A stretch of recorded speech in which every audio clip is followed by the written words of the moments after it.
sprostredkovala, aby sme vedeli, ako to je. Nezabudnite, mení sa čas. Ale teraz sa ideme venovať ovociu, ktoré sa volá malina. A tá malina je nielen chutná, ale je aj zdraviu prospešná. O tom sa budeme rozprávať s Katarínou Grich, ktorá je výživou poradkyňou. Dobrá ráno, vítajte medzi nami.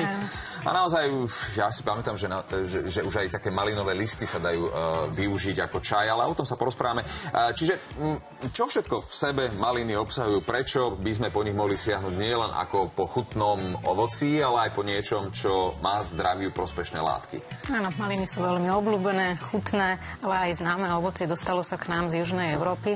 Poznáme ho zo záhrad, ale je aj divoko rastúce na okraji svetlých lesov.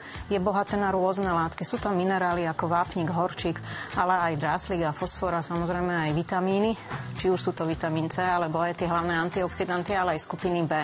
V podstate všetky tieto bobulovité ovocia, ktoré majú červené farbivo, alebo nazvime ich tak nejak lesné plody, sú veľmi bohaté na antioxidatívne látky a tým pádom sú aj protizápalové. A práve maliny sa vo forme štiel veľmi často využívajú na akutných zápalových horúčkovitých stavov. Napríklad pri horúčkach prieduškových, teraz prieduších zápaly priedušiek u malých detí, ale aj u reúny. Čiže čistá šťava napríklad, alebo konzumované priamo plody? Áno, je to extrakt svojím spôsobom. Čiže tie protizápalové vlastnosti sa neničia tou technológiou spracovania tých včiel. A ako je to teraz s tými ostatnými časťami rastliny ako také? Dajú sa využiť tiež nejakým spôsobom? Spomínal som tie listy, že naozaj mnohí to používajú ako čaj. Prečo? Nie len plody, ale aj listy majú rôzne vlastnosti. Napríklad obsahujú deriváty kvercetínu, ktorý má tzv. Myorelaxantom, čiže práve listy malín sú známe ako čaje pri ťažkostiach gastrointestinálneho traktu, čiže napríklad tu dyspepsii alebo aj zápchy a hnačky, ale sú vhodné aj pre batolata. Samozrejme poznáme väčšinou zmesy rôznych listov. Keď chceme vyňať len tie maliny, to samozrejme môžeme ich použiť, ale môžeme ich kombinovať napríklad aj s rýbezlami. Spomínali ste, že čerstvá šťava, alebo teda samotné ovocie ako také je výborné, čerstvo spracované alebo čerstvo konzumované.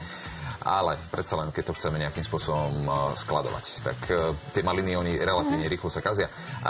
Dajú sa nejak spracovať tak, aby sme zachovali tú nutričnú a výživnú hodnotu a samozrejme tie látky nejakým spôsobom neničili popri tom? Áno, maliny práve pre tie antioxidatívne vlastnosti, keď už sú to vitamín C alebo vitamín E, niektoré s tým spracovaním samozrejme strácajú trošku na hodnote. Presne tak, ale práve tie iné rastlinné zložky, ako napríklad červené farbivo, tie antokiany alebo resveratrol a quercetín, oni sa tou úpravou neznehodnocujú. Čiže či už mrázenie alebo aj šetrné sušenie a samozrejme aj spracovanie do šťav, ktoré potom vydržia dlhšie. Máme dneska technológie, ktoré umožňujú aj šetrnú pasterizáciu.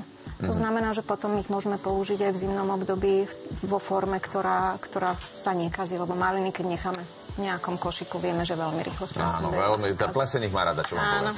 No nič, pani Grich, ďakujeme veľmi pekne za aj tieto informácie, ale my tu máme aj cenu, ktorú by sme chceli niekomu odovzdať v súvislosti samozrejme s tým, o čom sme sa rozprávali. Takže diváčka Marta Spuchová získava plnú dávku energie a vitamínov 100% ovocných šťav značky Fruxifresh od spoločnosti Viazka Família. Blahoželáme. Dnes sme sa rozprávali o malinách, ale toho ovocia je veľké množstvo, ktoré by sme mohli samozrejme nejakým spôsobom rozobrať. Ale či sa ovocie používa aj do burgerov, to by som chcel práve teraz vedieť. O tom viac nám povie Dušan a Kristián. Predpokladám, že ovocie do burgeru to asi nie, ale možno